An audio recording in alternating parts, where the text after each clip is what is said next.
Cyber सुरक्षा firm इंस्प्रा enterprise India इस महीने अपने 800 करोड़ रुपए के आकार वाले आईपीओ को लॉन्च करने की योजना बना रही है। जी हां, कंपनी के एक वरिष्ठ अधिकारी ने इस बारे में बयान देते हुए ये जानकारी दी है कि इंस्प्रा इस इशू से मिली रकम को वैश्विक आधार पर, खास तौर पर अमेरिका में अपनी उपस्थिति का विस्तार करने के लिए करेगी।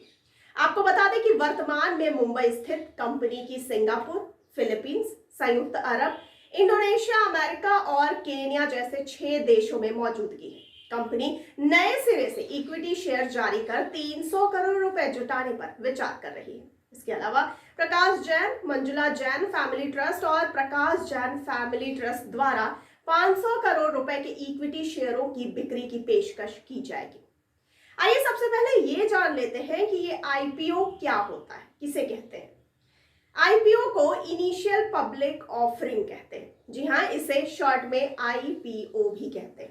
साधारण तरह से जानना हो तो ये कहेंगे कि आईपीओ के जरिए कंपनी फंड इकट्ठा करती है और उस फंड को कंपनी की तरक्की में खर्च करती है। बदले में आईपीओ खरीदने वाले लोगों को कंपनी में हिस्सेदारी मिल जाती है। मतलब जब आप किसी कंपनी के शेयर खरीदते हैं तो आप उस कंपनी के खरीदे गए हिस्से के मालिक होते हैं।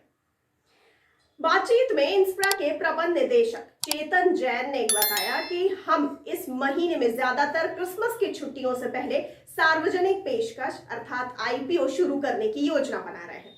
कंपनी को पब्लिक इशू लॉन्च करने के लिए सेबी का ग्रीन सिग्नल पहले ही मिल चुका है। उन्होंने कहा कि कंपनी की उपस्थिति को भौगोलिक रूप से विस्तारित करने के लिए ताजा जारी करने के लिए आगे बढ़े। आपको बता दें कि कंपनी के मुख्य कार्यकारिणी अधिकारी मनोज कनौडिया ने कहा कि नए बाजारों में अपनी उपस्थिति बनाने और नए वर्टिकल में डिजिटल परिवर्तन समाधान की आवश्यकता को संबोधित करने पर ध्यान केंद्रित करने का इरादा है। हमने अभी अमेरिका में कार्यालय खोला है और अगले 2 से 3 वर्षों में अमेरिका में अपनी उपस्थिति का और विस्तार करने के लिए देख रहे हैं। इसके अलावा धन का उपयोग ऋण के भुगतान और सामान्य कॉर्पोरेट उद्देश्यों के लिए किया जाएगा।